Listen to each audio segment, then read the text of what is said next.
प्रभुपद पद्म समीप। कोई अहिंसा परमो धर्म की, देवादेव श्री महावीर भगवान की, आचार्य कुंद कुंद महाराज की, आचार्य गुरुदेव भगवान श्री विद्यासागर जी महाराज की।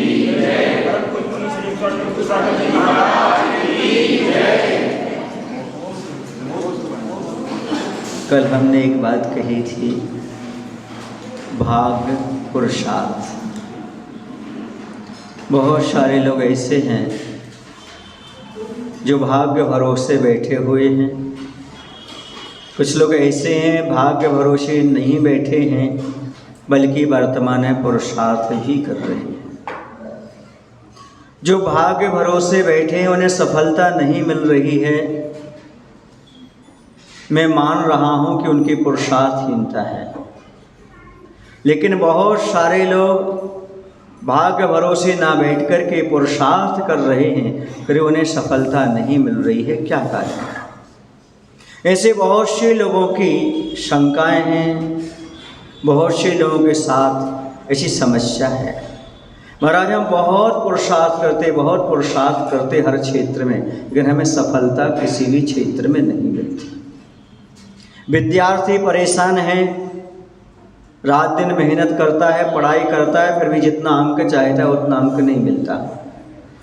व्यापारी परेशान है, वह रात दिन मेहनत करता है, अच्छे से अच्छी सामग्री का मेंटेन करता है, ग्राहक से अच्छा व्यवहार करता है, फिर भी सफल नहीं हो पाता।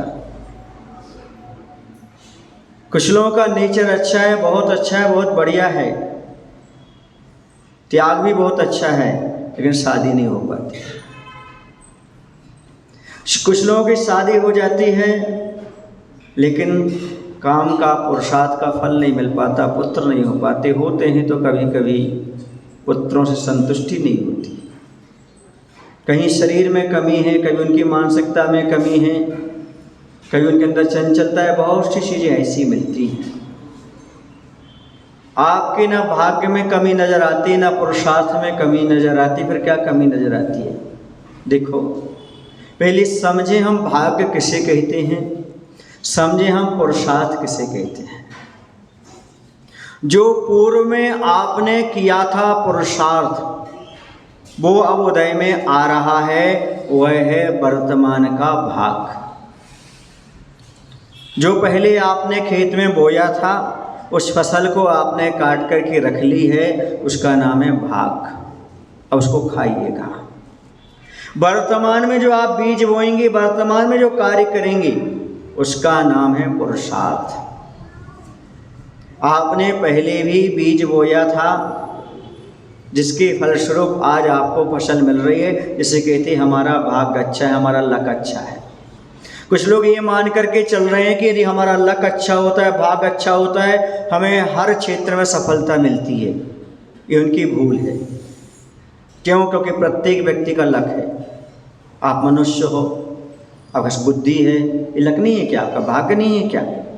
फिर क्या है? हमारा पुरुषार्थ भी है, फिर भी सफलता क्यों नहीं है? देखो, आपने जो पहले बीज बोया था, वो बीज की फसल अपने पास आई, उस फसल में से आपने क्या किया? वर्तमान में बीज बोया, ही आपने पुरुषार्थ किया। लेकिन बीज बोना ही पर्याप्त नहीं होता, ये बात ध्यान रखो। बीज बोना पर्याप्त नहीं होता, बीज बोने के साथ साथ जब उसमें अंकुर आ जाते हैं, जब खाद पानी देना भी जरूरी होता है। या नहीं भूल जाता है, इस खाद पानी का नाम पुण्य है। पुण्य कमाओ, काम बन जाएगा। भाग्य धन पुरुषार्थ बराबर सफलता, यह अधूरा सूत्र है। भाग्य धन पुरुषार्थ बराबर सफलता, ये अधूरा सूत्र है। बल्कि भाग्य धन पुरुषार्थ धन पुण्य बराबर सफलता, ये पूर्ण सूत्र है। भाग्य के साथ पुरुषार्थ सब करते हैं, फिर भी सफलता नहीं मिलती, क्योंकि भाग्य धन पुरुषार्थ धन पुण्य, उसमें पुण्य भी जोड़िएगा।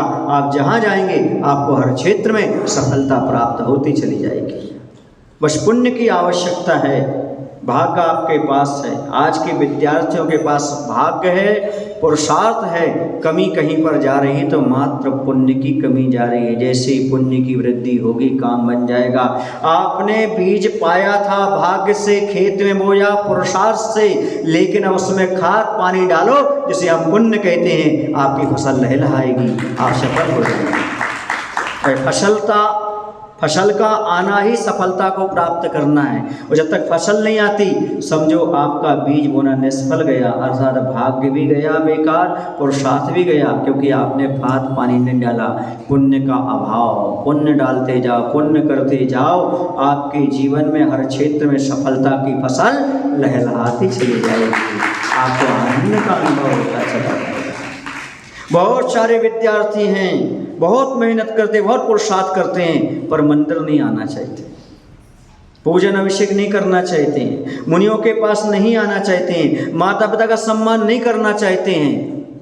वो ऐसा ही कर रहे हैं, बीज तो बो रहे हैं पर खाद पानी नहीं डाल रहे हैं। क्या उनकी फसल आएगी क्या? बिल्कुल नहीं, वो जीवन में कभी सफल हो ही नहीं सकते। जो व्यक्ति भगवान को, गुरु को, माता पिता को इग्नोर करके पुरुषार्थ में लगे हैं, वो जीवन में सफलता प्राप्त नहीं कर सकते। मान लो कदाचित सफलता ही प्राप्त कर लें तो जीवन में प्रसन्नता प्राप्त नहीं कर सकते। प्रसन्नता प्राप्त करने के लिए पुण्य की भी बहुत आवश्यकता होती है। दुनिया में बहुत सारे लोग सफल हैं, ये कितने प्रसन्न हैं?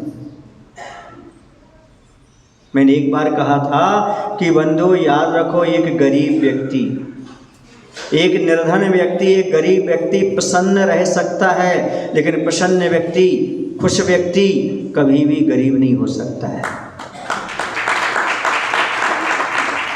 क्योंकि याद रखना, सफलता जीवन की मंजिल नहीं है, जीवन की मंजिल तो प्रसन्नता है। वह सफलता किस काम की जिसमें प्रसन्नता ही खो जाए? अरे प्रसन्नता बनी रहे, वही सबसे बड़ी सफलता हमारे जीवन की है। सफलता रास्ता है, प्रसन्नता मंजिल है। यदि मंजिल प्राप्त नहीं होती तो रास्ता का क्या मायना? यदि प्रसन्नता जीवन में नहीं आती तो सफलता का क्या मायना? सफलता वही है जो हमें प्रसन्नता को प्रदान कर देती है, और जीवन में वही व्यक्ति प्रसन्न है जो भाग्य के साथ पुरुषार्थ और पुरुषार्थ के साथ पुण्य को जोड़ करके चल रहे हैं। वह सफल भी हैं और प्रसन्न भी हैं, सफलता का भी अनुभव कर रहे हैं और प्रसन्नता का भी अनुभव कर रहे हैं। इसीलिए भाग्य धन पुरुषार्थ धन पुण्य बराबर सफलता, ये सबसे अच्छा सूत्र है। जिसके जीवन में वो सूत्र है, वो हर मार्ग पर कहीं भी जाए, किसी भी क्षेत्र में जाए, कहीं भी रहे, हमेशा प्रसन्नता का अनुभव करेगा, हमेशा सफलता, जिस जगह वो हाथ डालेगा वहाँ पर वो सफल होता चला जाएगा। बस भाग्य भी साथ में चाहिए, पुरुषार्थ भी चाहिए और पुण्य भी चाहिए। तीनों चीज़ें जब मिलेंगी तभी होगा। ध्यान रखो, हलवा कैसे बनता है? आटा अकेले से नहीं बनता, सुन रहे ना, घी अकेले से नहीं बनता, शक्कर अकेले से नहीं बनता, जब तीनों मिल जाते हैं तब हलवा बनता है। बच्चा भी खा सकता है, जवान भी खा सकता है, बूढ़ा भी खा सकता है। वैसे ही भाग्य पुरुषार्थ पुण्य तीनों मिलते हैं, ऐसा हलवा बनता है, हर कोई खा सकता है, जीवन भर आनंद का अनुभव कर सकता है। लेकिन आज युवा पीढ़ी भाग्य भरोसे है, पुरुषार्थ कर रही है, लेकिन पुण्य के प्रति बिल्कुल सो रही है। जो पुण्य के प्रति जागृत हो जाता है, पुण्य की क्रियाएं करना प्रारंभ कर देता है, वो अपने क्षेत्र, पुण्य मत चाहो, पुण्य की क्रिया करो, अपने आप काम मिलेगा आपके लिए। अंक मत चाहो, लिखना शुरू करो, जैसे लिखोगे अंक तो अपने आप प्राप्त होते चले जाएंगे। मांगो मत कि हमें अंक दो, अंक दो, अंक दो, नहीं, लिखना शुरू कर दो, अंक अपने आप प्राप्त होंगे। जैसा पेपर में लिखोगे वैसे अंक मिलेंगे, जैसे क्रियाओं करोगे वैसे पुण्य का बंध अपने आप होता जाएगा। कहना नहीं पड़ेगा, मांगना नहीं पड़ेगा, बोलना नहीं पड़ेगा। ऐसे बहुत सारे स्टूडेंट जो है हमारे पास रोते हुए आते हैं, महाराज जी बस हमारा फाइनल इंटरव्यू था, लेकिन मैंने धर्म को फालतू समझा, आज घर बैठ गया। अच्छी जॉब लगने वाली थी, अच्छी नौकरी लगने वाली थी। मैंने कहा हुआ क्या? बोले उन्होंने सब कुछ चीज़ें पूछी लौकिक, मैंने सारी चीज़ें बता दी, लेकिन लास्ट में उन्होंने पूछा तुम कौन से धर्म से हो? उन्होंने कहा जैन धर्म से। तो उन्होंने एक ही बात पूछी हमसे कि आप बताओ, आपके जैन दर्शन में आ शब्द से शुरू होने वाले 3 सिद्धांत बताओ। अब मैंने धर्म तो कभी किया नहीं, साधु के पास तो कभी आए नहीं। अब आ वाले कौन से 3 सिद्धांत बता दे मुख्य हैं। मैं मौन हो गया। उन्होंने कहा चलो बाहर चलो, मुझे बाहर निकाल दिया। यदि ये मैं दे देता तो मैं पास हो जाता, मेरी बहुत अच्छी नौकरी लग जाती महाराज। 3 सिद्धांत कौन से? अहिंसा, अपरिग्रह और अनेकांत। ये 3 बता देता तो वह काम हो जाता। 1 अंक से रह गया, 2 अंक से रह जाते, ऐसा होता है। समझ में आया आपको? एक विद्यार्थी आचार्य के पास आकर के रो रहा था। आचार्य से बोला, आचार्य मेरा बहुत अच्छा सिलेक्शन होने वाला था, लेकिन क्या करें, एक ही बात से रुक गए। उन्होंने ये पूछ लिया कि ये बताओ आपके जैन दर्शन को चलाने वाला, बनाने वाला कौन है? मैंने बता दिया भगवान महावीर। क्योंकि जैन दर्शन किसी ने नहीं बनाया, किसी ने चलाया, ना आदिनाथ से, ना भगवान महावीर से। ये तो अनादि निरंतर, ये तो मात्र प्रवर्तक हैं। जैन दर्शन कोई संस्थापक है ही नहीं। ये कौन समझाएगा? जब तक पाठशाला नहीं आओगे, गुरुओं के पास नहीं आओगे। बोलो ना, ये धर्म से दूर रहने वाले एक अंक पर क्या होते रह जाते हैं। नौकरी लगना होती है उनकी लाखों की, 20,000 में निकल जाते हैं। नौकरी तो लगती है, पढ़ाई लिखाई की है तो कहीं ना कहीं तो एडजस्ट हो जाते हैं, वो ऐसी बात नहीं है, थोड़ा बहुत तो भाग रहता है। लेकिन वर्तमान में यदि पुण्य हो तो तुम नीचे ना रह के कहाँ पहुँच जाओ, बहुत ऊपर पहुँच सकते हो। समझ रहे हैं आप लोग कि नहीं? यदि आपके पास सीढ़ियाँ नहीं हैं तो आप नीचे ही रह जाओगे। यदि आपके पास पुण्य की सीढ़ियाँ हैं और जितनी लंबी हैं उतनी ऊपर मंजिल पर तुम पहुँच सकते हो। आज पुण्य की सीढ़ी का अभाव है। वर्तमान में हम पुण्य का उपयोग नहीं करना चाहते, पुण्य हम कमाना नहीं चाहते हैं। हम मात्र भाग भरोसे बैठते हैं अपने पुरुषार्थ जो हम करेंगे। कुछ लोगों की धारणा है क्या धर्म हमारे लिए रोटी बनकर के पेट भरेगा। कुछ लोगों का कहना है क्या धर्म पुण्य हमारे लिए क्या पानी बनकर के पेट भरेगा। याद रखना बंधु, पानी और पुण्य, पानी और रोटी तुम्हारा धर्म नहीं बनेगा, लेकिन रोटी और पानी जब तुम्हें मिलेगी जब तुम्हारा पुण्य का उदय होगा, वरना तुम्हें मिलने वाली नहीं। कितना भी पुरुषार्थ कर लो, पुण्य के योग से सब चीज़ें प्राप्त होती है, और ना हो तो आप कितना ही पुरुषार्थ करते रहो, कुछ भी प्राप्त होने वाला नहीं। कहीं कहीं ऐसा होता है 1-1 किलोमीटर के भीतर कितने, कुछ लोग गड्ढा खोदते हैं तो बहुत जल्दी पानी निकल आता है। कुछ लोग पुरुषार्थ तो बहुत पूरा करते हैं, लेकिन क्यों नहीं मिलता है। इस चीज़ को आज के युवकों को समझने की आवश्यकता है। सबसे बड़ा चीज़ धर्म है, सबसे बड़ी चीज़ पुण्य है। वह आपके पास है तो कम पुरुषार्थ में भी काम चल जाएगा। भाग ना भी हो तो जाग जाएगा। क्यों? क्योंकि आपके पास वर्तमान का प्रबल पुण्य का उदय चल रहा है। कुछ लोग पुरुषार्थ नहीं करते, पुण्य भी नहीं करते महाराज, फिर भी उनको सफलता कैसे मिलती है? क्योंकि पुराना पुण्य भाग के रूप में उसको फलित हो जाता है।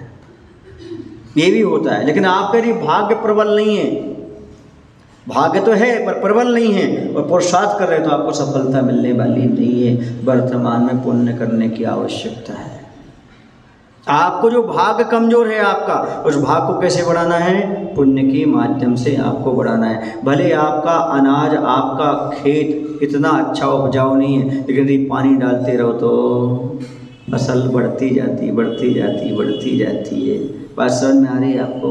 ये आज की युवाओं को समझाना बहुत कठिन सा हो गया है। इसलिए मैं कहता हूँ आज यदि आपके पास व्हाट्सएप वगैरह हो तो ये बात उन तक भेज देना, अपने बच्चों तक यूट्यूब पर दिखा देना कि महाराज ने कहा है भाग्य धन पुरुषार्थ बराबर सफलता नहीं होती, बल्कि भाग्य धन पुरुषार्थ धन पुण्य बराबर सफलता हुआ करती है। पुण्य को प्राप्त करो, पुण्य की क्रियाओं को। ऐसे बहुत सारे लोग हैं। यहीं पर हमारे पास एक श्राविका ने आकर के कहा कि महाराज जी हम इतने दिन से जॉब कर रहे थे, शायद यही श्राविका हो सकती, हाँ सामने बैठे। उन्होंने कहा महाराज इतने दिन से हम जॉब कर रहे थे, लेकिन हमारे लिए अवार्ड नहीं मिला था, और जैसे ही हमने यहाँ पर कलश स्थापन किया वैसे ही हमें अवार्ड मिल गया। एक सज्जन हमारे पास आए थे, बोले मैं नौकरी तो करता था लेकिन गड़बड़ में चल रही थी मेरी नौकरी। कहाँ चल रही थी? गड़बड़ में चल रही थी।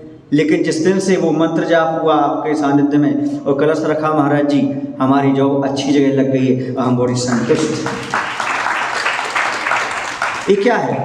भाग्य है तुम्हारे पास, पुरुषार्थ भी है, लेकिन अब क्या चाहिए आपको? पुण्य चाहिए। मैंने एक विदिशा का उदाहरण दिया था। एक बालिका थी, वो 9 बार प्रयास कर चुकी थी एमटेक पढ़ने के बाद भी, पर उसकी जॉब नहीं लग रही थी, सफलता नहीं मिल रही थी। यही प्रवचन उसने हमारा सुन लिया, पुण्य बढ़ाने की प्रक्रिया भी समझ ली। पुण्य कैसे बढ़ाएं? तो आहार दान दें मुनि को, भगवान का अभिषेक पूजन करें, जितनी आपकी क्षमता वो चीज़ करें आप, जिस योग्य आप हैं, और दान करें, और सेवा परोपकार के भाव रखें। आप शास्त्र आदि छपवाने का काम करें, स्वाध्याय आदि करें। उसने कुछ बोला नहीं हमसे, वो शुरू कर दिया ये सारे काम।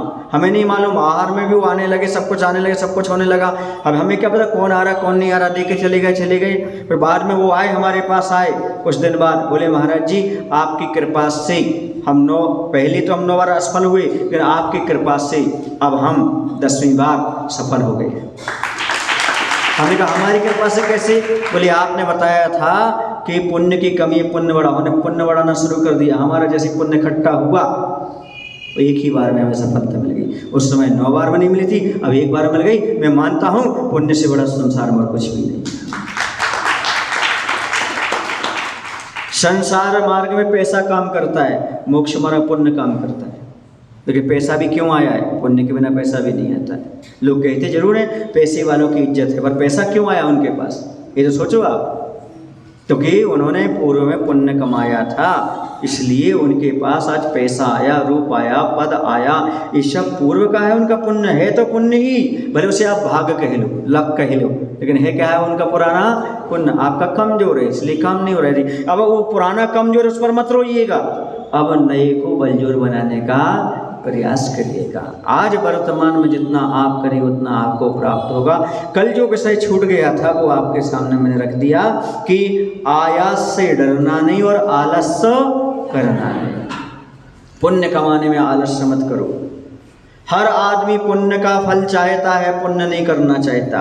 कोई व्यक्ति पाप का फल नहीं चाहता, लेकिन पाप छोड़ना नहीं चाहता। सबसे बड़ी विडंबना, सबसे बड़ी विडंबना एक ही है आज के इंसान की, कि वह पुण्य का फल चाहता है, पुण्य की क्रियाएं करना नहीं चाहता। और वह पाप का फल नहीं चाहता, लेकिन पाप छोड़ना नहीं चाहता। जब तक वह पाप छोड़ेगा नहीं, तब तक वह पाप के फल को भोगेगा, छूट नहीं सकता। और जब तक वह पुण्य करेगा नहीं, उसके पुण्य के फल को मिल नहीं सकता, पुण्य का फल मिल नहीं सकता। पुण्य करो, फल अपने आप मिलेगा। लेकिन क्या करें? पुण्य करना नहीं चाहता, पुण्य का फल भोगना चाहता है, पाप छोड़ना नहीं चाहता और पाप का फल चाहता नहीं है। ये विडंबना के साथ कैसे चलेगा? पाप छोड़ो, अपने आप पुण्य बढ़ता चला जाएगा। किसी ने आचार्य से कहा, आचार्य हम धर्म ध्यान कैसे करें? किसी ने आचार्य भगवंत श्री विद्यासागर जी महाराज गुरुदेव से पूछा कि आचार्य बताओ हम धर्म ध्यान कैसे करें? तो आचार्य ने जवाब दिया, आत रोध ध्यान का त्याग कर दो, फिर जो कुछ करोगे वो धर्म ध्यान हो जाएगा। आद रोध ध्यान का त्याग करना कठिन है, धर्म ध्यान करना तो बहुत सरल है। हर व्यक्ति धर्म ध्यान थोड़ा बहुत कर रहा है, लेकिन आद रोध ध्यान छूटे तब ना। आद रोध ध्यान छूट जाएगा तो धर्म ध्यान अपने आप हो जाएगा। ऐसी युक्ति आचार्य भगवंत ने बताई है। सुन रहे? अब आचार्य से किसी ने पूछा, एक बुजुर्ग था, गांव का व्यक्ति था, उसने कहा आचार्य जी बैठा हुआ ऐसे, आचार्य ने देख लिया तो उसके मुख पर जो था ना, कोई बीड़ी वगैरह पीता ना, बीड़ी सिगरेट पीती ना, उनका जो मुंह होता ना तो काला काला अलग दिखता है। तम्बाकू खाते तो गाल अलग प्रकार के दिखते हैं। तो आज ने पूछा क्यों, चलती है क्या, पीते हो क्या? उसने कहा आओ महाराज पीते तो हैं। क्या करते हैं? बीड़ी सिगरेट पीते तो हैं। तो आचार्य ने कहा इसको छोड़ दो ना। उसने कहा छूटती नहीं, बहुत कठिन है उसको छोड़ना। तो आचार्य ने कहा बहुत सरल उपाय बताता हूँ मैं। जैसे आप बीड़ी सिगरेट को सुलगाओ, सुलगाने के बाद ऐसा लो, ऐसा जैसे मुंह के पास आने लगे ऐसा कर दो, छूट जाएगा।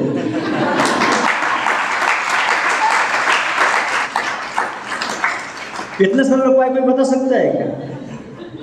कैसा कर दो? और अभय सागर जी महाराज कहते हैं विद्यासागर का भी बना दो, छूट जाएगा। भी विद्यासागर का भी बना दो। मायने समझ में आया आपको? क्या समझ में आया? सहज जैसे आपने ग्रहण किया है वैसे छोड़ दो। ऐसी जो बुराइयां हमारे पास आई हैं उसी तरह से छोड़ दो, क्योंकि जब हम बुराइयां अपना सकते हैं तो छोड़ भी सकते हैं। हमारे पास स्वतंत्र सत्ता है। कितना सरल तरीका है बीड़ी सिगरेट छोड़ने का। सुलगा लो, सब कुछ कर लो, जैसे मुंह के पास आए तो ऐसा करो तो छूट जाएगा। ये तरीका कौन बताते हैं? गुरु महाराज। और अपना चिंतन क्या कहता है महाराज का, अभय सागर जी महाराज का?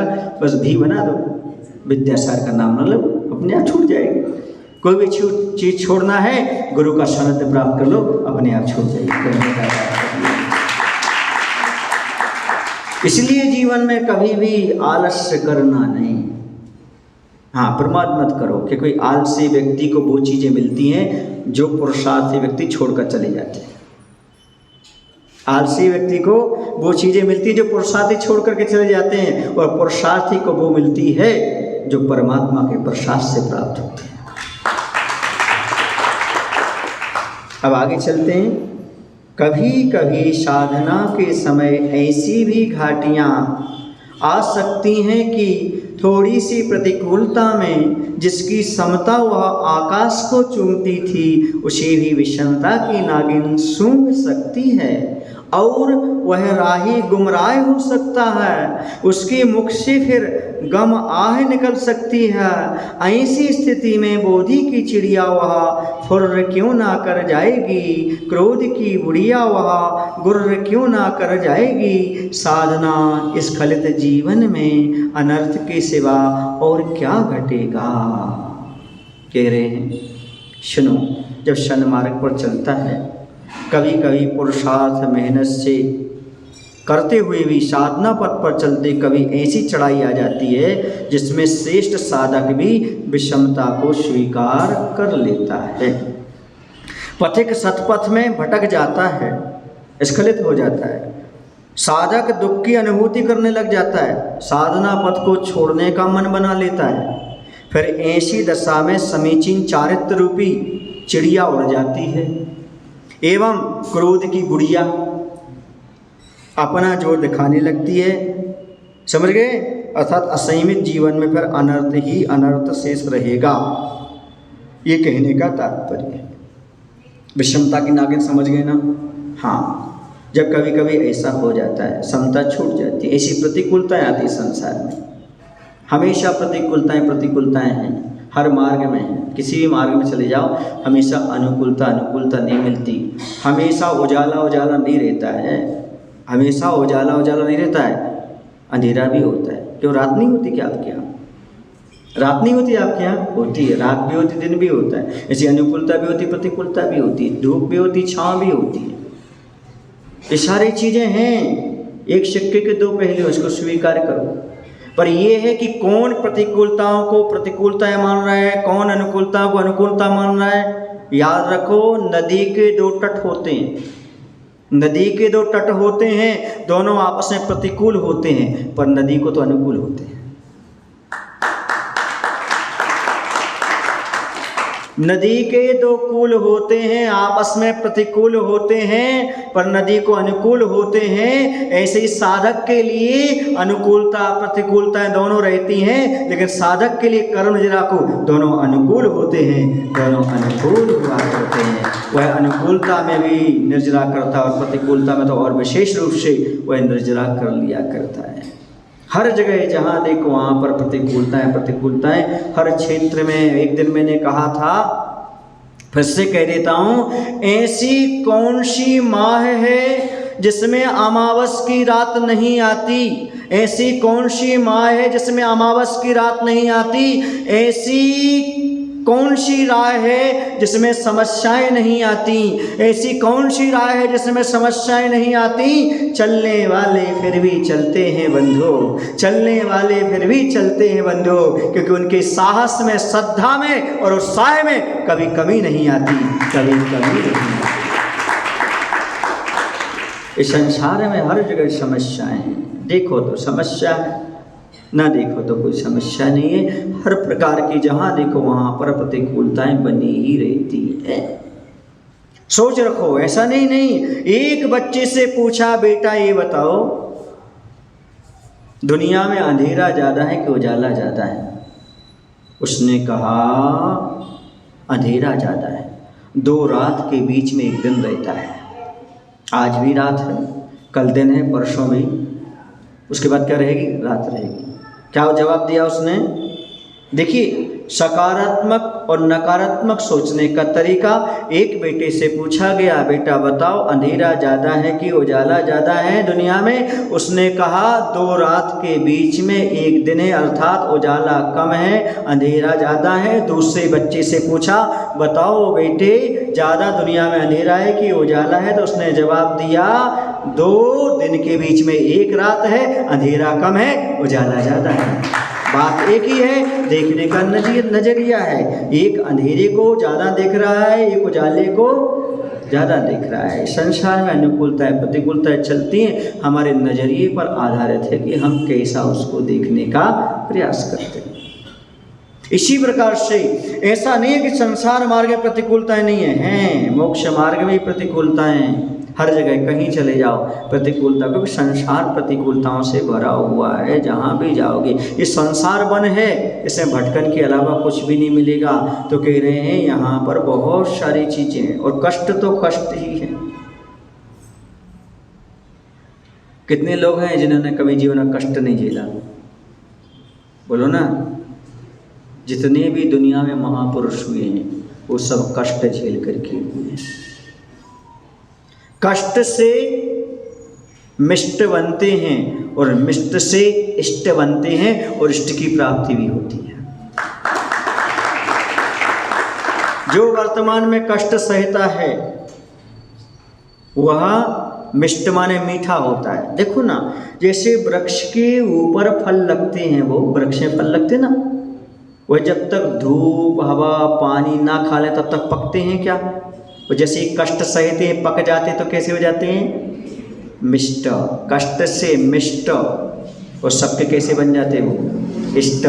इष्ट माने प्रिय, सबके प्रिय बन जाते हैं और अपने लक्ष्य को वो प्राप्त कर लेते हैं। इसलिए कष्ट तो सहन करना पड़ेगा। कहीं भी जाओ आप, बिना कष्ट के काम नहीं चलेगा। सोना तपा हीरा कटा तब ही पाया मान। मैं क्या कहना चाहता हूँ कि जीवन में बिना कष्ट सहन किए आज तक कोई ना महान बना है ना बन सकता है। आभूषण बनना हो, महान बनना हो, शिखर पर पहुंचना हो, सफलता के तो कष्ट सहना पड़ेगा। तो सोना तपा हीरा कटा तब ही पाया मान। भैया कष्ट सहन किए बिना संसार में कौन बना महान? संसार में कौन बना महान? हीरा को कटना पड़ता है, सोने को तपना पड़ता है, तभी वह आभूषण बनते हैं, तभी वह नगीना नग बनते हैं, तब दुनिया में वह महान बन पाते हैं, शोभा के पात्र बन पाते हैं। आप कष्ट से घबरा गए अर्थात तो मिष्ट नहीं बनना चाहते, इष्ट को प्राप्त नहीं करना चाहते। जो कभी नहीं घबराते आगे बढ़ते चले जाते हैं, आगे बढ़ जाते हैं, वो घबराते नहीं, जो उन्हें पता है कष्ट से ही हमारा काम बनना है। जिन हालातों में दुनिया मरा करती है, मुझे तो उन हालातों ने ही पाला है। जिन हालातों में दुनिया डरा करती है, मरा करती है, उन हालातों ने ही मुझे पाला है। ये संसार की नियति है। जिस व्यक्ति को कष्ट सहने में कष्ट होता है वो इष्ट और मिष्ट बन ही नहीं सकता है। जो कष्टों में भी मुस्कुराता है वो वास्तव में सच्चा इंसान कहलाता है। रंजो गम में जो खुशी के गीत गा सकता नहीं, वो जिंदगी के राज को कभी पा सकता नहीं। कितना भी गम हो, कभी रंजो, मुस्कुराओ, चेहरे पर मुस्कान रखो, फिर देखो, क्योंकि मुस्कुराहट एक ऐसा तरीका है, मुस्कुराहट एक ऐसा तरीका है, मुस्कुराहट के काम करने पर काम हल्का लगने लगता है और आधा काम तो मुस्कुराहट से ही हो जाता है और खूबसूरती भी बढ़ती चेहरे की। खूबसूरती बढ़ जाती है जब मुस्कुराने से, तो पता नहीं लोग बाज क्यों नहीं आते हैं, मुंह फुलाने से।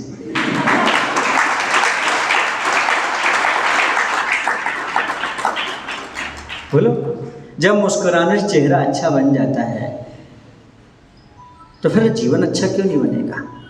इन विषमताओं ने भी हंसना सीखो, हंसना सीखो, बहुत महत्वपूर्ण चीज। आज आदमी हंसना भूल गया है। एक व्यक्ति से मैंने पूछा, भाई तुम हंसते क्यों नहीं हो, तुम्हें क्या दुनिया में खुशियाँ नहीं मिलती? बोले मुझे आज तक खुशियों से परिचय नहीं हुआ। मैंने कहा क्यों? बोले मेरी बचपन में शादी हो गई थी।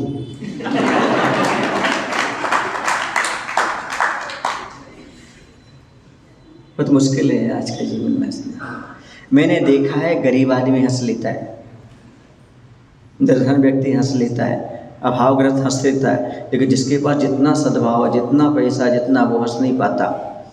एक बात और पूछूं, लाफिंग क्लब कहाँ होते हैं?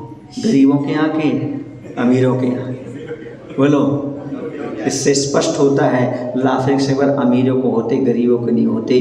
अमीर को कहीं भी नींद नहीं आती, उसे नींद की गोली खाना पड़ती है। गरीब तो फुटपाथ पर भी अपना फर्श बिछा करके सो जाया करता है, तो मुस्कुरा लिया करता है। क्या समझ रहे आप?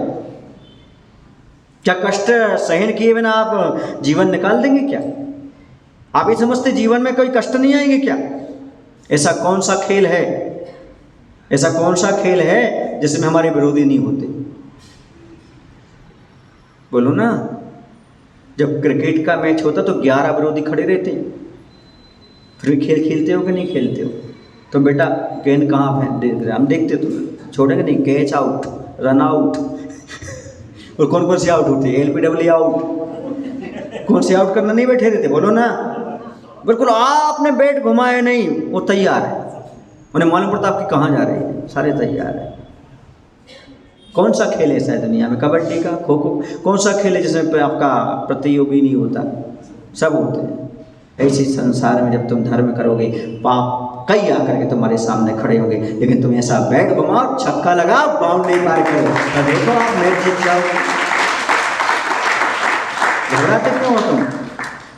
स्पिनर वाला को देख करके तुम घबरा जाते हो। खड़े तो रहो थोड़ा सा।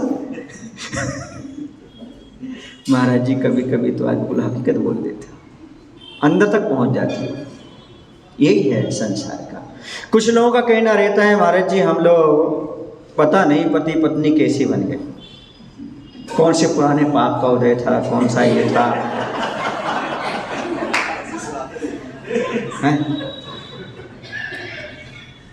पति बोलता है, पत्नी बोलती है, हे भगवान हम दोनों का 7 जन्मों तक साथ रहे। पति बोलता है, हे भगवान ये 7वां ही हो, अंतिम हो। बड़ा मुश्किल है आज के ज़माने में। ये भूल जाते हो, ये रिश्ते आपके पूर्व पर्याय में पूर्व पुण्य पाप के फल से मिले। यदि आपका जीवन साथी, अब मैं पत्नी नहीं बोल रहा हूँ, न पति बोल रहा हूँ, आपका जीवन साथी जो आपको मिला है, यदि अच्छा मिला है तुम्हारा पूर्व पुण्य का उदय है, और यदि बुरा मिला है समझो पुराना पाप का उदय है। अब ऐसा करो, इस भाव में ही पूरा कर लो। यदि पाप के उदय से आपको लग रहा है जीवन साथी पाप के उदय से मिला है, तो सहन करो, पूरा पाप यहीं पर निकाल दो, ताकि आगे आपको जीवन साथी बहुत अच्छा मिल सके। दुख मत मनाओ, उसे कोसो मत, उसे बुरा भला मत करो। और मैं एक बात बता दूं, वो जीवन में सुखी नहीं है जिनका जीवन साथी बहुत अच्छा है। जीवन में वो सुखी हैं जो अपने जीवन साथी को अच्छा बना लेते हैं।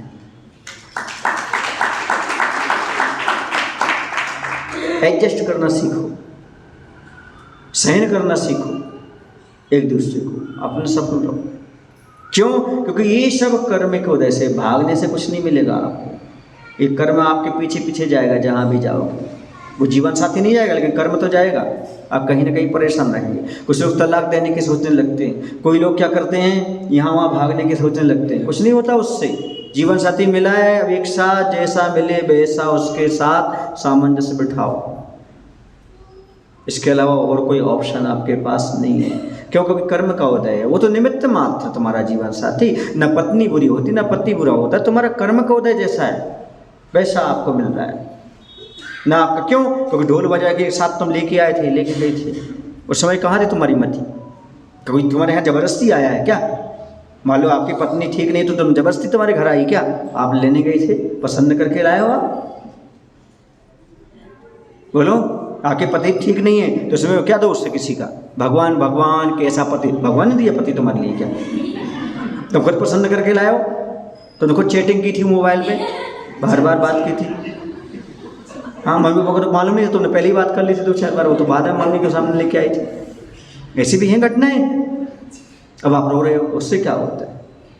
यदि माँ बाप आपको अच्छे नहीं लग रहे, सुन रहे ना, तो इसमें आपका दोष नहीं है। लेकिन पति पत्नी अच्छे नहीं लग रहे, इसमें आपका दोष है। क्योंकि माँ बाप पुण्य से मिले हैं, पति पत्नी पसंद से मिले हैं। कथनचित आपका दोष मानता हूँ। अब जैसे हैं बहुत अच्छे हैं, कैसे हैं? जैसे। महाराज आपको क्या पता, एक बार मैंने एक सज्जन से पूछा, हंसना नहीं, मैंने एक सज्जन से पूछा, भैया आपकी पत्नी तो बहुत अच्छी है, बहुत सज्जन है, सुंदर है, सब है, आप इतने दुखी से क्यों दिखते हो?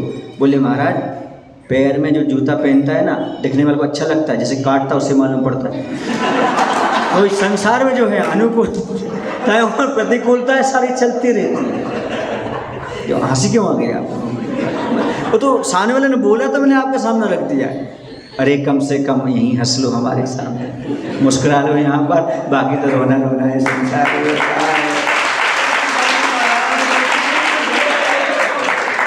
ये संसार कांटों का बिछौना है, ये संसार कांटों का बिछौना है, यहाँ हर क्षण रोना ही रोना है। अरे प्रभु और गुरु के चरणों में आ जाओ, प्रभु और गुरु के चरणों में आ जाओ। यहाँ जीवन सोना है, यहाँ सोना ही सोना है, यहाँ सोना ही सोना है। संसार कांटों का बिछौना है, वहाँ रोना ही रोना है। प्रभु और गुरु के चरणों में तो हमेशा सोना ही सोना है। समझो इस बात को। ऐसा नहीं है आप लोग समझ रहे कि मोक्ष मार्ग में इतनी विषमताएं, इतनी विषमताएं। धरती माँ मिट्टी को समझा रही है, बेटा मोक्ष मार्ग पर, धर्म मार्ग पर, कृषि मार्ग पर बढ़ो। यहाँ पर बहुत सारी विषमताएं, प्रतिकूलताएं आती हैं। अच्छे साधक को कभी कभी लगता है छोड़ दो भैया, जैसे आपको लगता ना घर गृहस्थी छोड़ के चले जाओ। कभी कभी मुनि को भी लगता है, साधु को भी लगता है चलो भैया बहुत इतना सब कुछ करने के बाद कुछ नहीं मिलता, चलो। ऐसा भी भाव कभी कभी कर्मकुदर्शी मुनियों को भी आ जाता है, सम्यकदर्शी साधकों को भी आ जाता है। क्या कर रहे हैं हम, सब कुछ अच्छा कर रहे हैं, पर हमें मिल क्या रहा है? यही तो कहा है आचार्यों ने, कहा है आपके लिए आपको अदर्शन परिचय, दर्शन परिचय बताए ना, तो कैसे सहन करना। अरे हमने इतना अच्छा दर्शन प्राप्त किया, जैन दर्शन, अभी भी रिद्धि प्राप्त नहीं हुई, हमें कुछ ही पुण्य प्राप्त नहीं हुआ, लोग भीड़ नहीं आ रहे, ये नहीं आ रहे, ऐसे भाव नहीं आना, तब अभी परिचय जय है। कौन सा है? ये मत सोचना कि इतने वर्षों से साधना कर रहे कोई रिद्धि सिद्धि नहीं आई आपको, ऐसा कभी मत सोचना आप, क्योंकि अंतर मुहूर्त में भी केवल ज्ञान की क्षमता इस मुद्रा में, इस दर्शन में है। आपको कोई नहीं पूछता, कोई नमस्कार नहीं करता, भीड़ नहीं आती, इसमें आप विकल्प नहीं करना कि मेरी कुछ कमी है। नहीं, हमारा तो सब चल रहा है, इनकी कमी है इसलिए नहीं आ पा रहा है, इस विचार करना। पुण्य तो भौगोलिक है, पुण्य की चिंता नहीं, भावों को संभालो, भाव अपने आप में महत्वपूर्ण है। और आचार्य तो कहते हैं तुम्हें तो कुंद कुंद नमोस्तु कर रहे हैं, तुम्हें तो गढ़धड़ परमेष्टि नमोस्तु कर रहे हैं, क्योंकि वो भी बोलते हैं नमो लो ये साहु राम, और तुम साधु हो, उनने भी नमोस्तु किया आपको, अब ये नहीं कर रहे थे, इनकी वजह है। ऐसा मत सोचो, आप अपने मन को हल्का मत करो। ये मोक्ष मार्ग है, कहाँ विषमताएं नहीं है, ये तो बताओ कहाँ पर विडम्बनाएं नहीं है। यदि ये चीज़ें ना हो तो कर्म नजरा कैसे हो? ये सब कर्म नजरा के साधन ही तो हैं। कभी कभी जब पैर में कांटे लगते हैं, छाले होते हैं, तो फूटते हैं, खून निकलता है, हम कहते हैं हाँ ये कर्म नजरा के द्वार बन रहे हैं, कर्म नजरा हो रही है, यहाँ से निकल रहे हैं, कर्म निकल रहे हैं, कर्म निकल रहे हैं, कर्म निकल रहे हैं, ये छेद में से निकल रहे हैं। ये विचार उस समय आना चाहिए। ये सारे के सारे निमित्त जो है मिल रहे हैं कर्म नजरा के लिए, जो भी प्रतिकूलताएं मिल रही हैं वो सब कर्म नजरा के साधन हैं, और जिससे मिल रही हैं उसे अपना मित्र समझो। जिनसे कर्म कटें धुलें वे शत्रु कैसे, और जिनसे कर्म पलें बढ़ें वे मित्र कैसे। समझ में आ रहा है ना? कमठ को पारसनाथ के जीव ने कभी भी दुश्मन माना नहीं, क्योंकि इससे मेरी कर्म जरा हो रही है, और जो कर्म जरा करा रहा है वो मेरा मित्र है, दुश्मन हो कैसे सकता है? क्योंकि मोक्ष मार्ग कर्म जरा का है। सुकरात, दार्शनिक सुकरात का नाम सुना? उनसे पूछा, भाई आप इतने सहनशील कैसे हो, आप हर चीज क्षमता में क्यों रखते हो?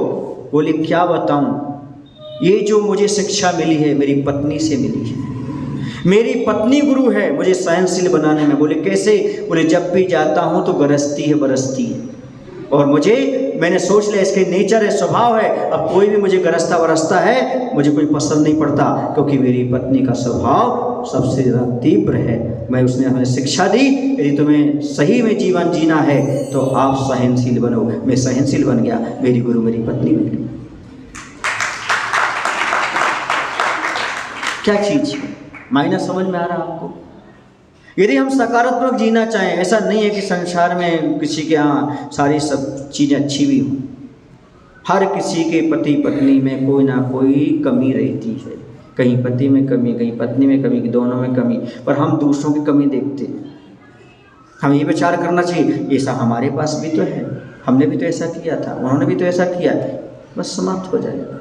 लेकिन सामने वाले की कमी हम गिनते रहते, 1 2 3 4 5, और हमारी कमी।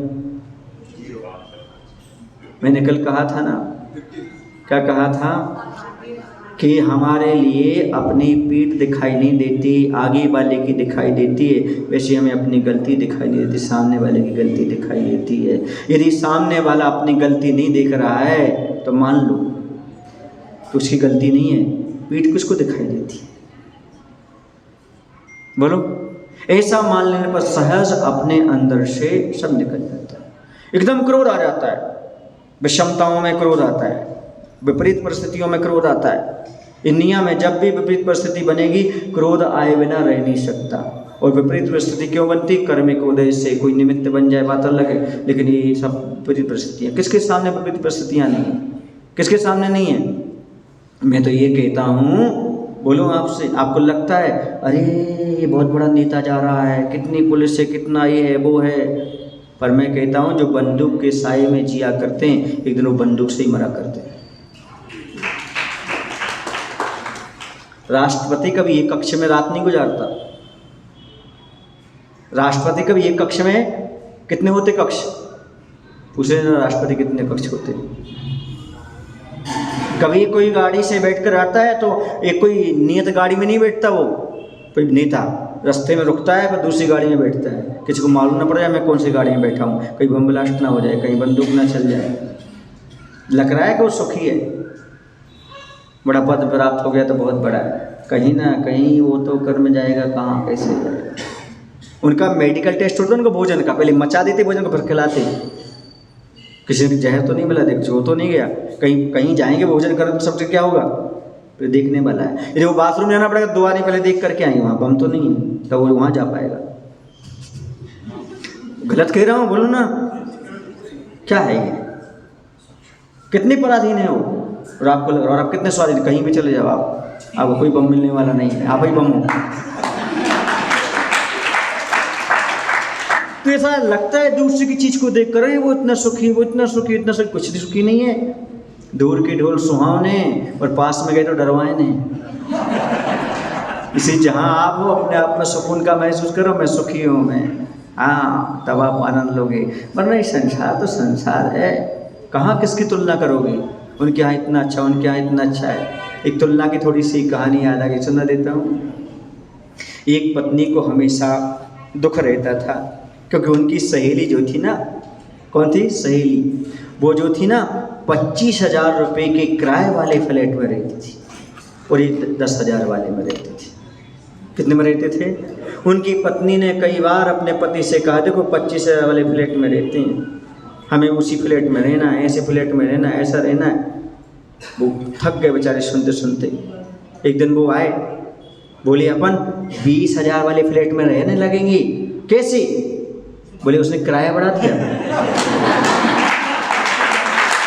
बोले आचार्य विद्यासागर जी महाराज हंस लिया ना। हाँ, इस संसार विषमताओं में समता से जीने के लिए थोड़ा सा मुस्काना जरूरी है। बोले महावीर भगवान की जय, आचार्य विद्यासागर जी महाराज की जय। हे प्रभु, हम सभी को इतनी शक्ति दो, इतनी बुद्धि दो, ताकि हम तस्वीर में मुस्कुराते नजर ना आए, बल्कि तकलीफ में मुस्कुराते हुए नजर आए। जावाणी के ज्ञान पे सूझे उकालो, सोवाणी मस्तक धरो सदा लेते हम दो। तेज निवाणी भारती मातो जपो दिल में, जो तेरो शरणागते सो पावे।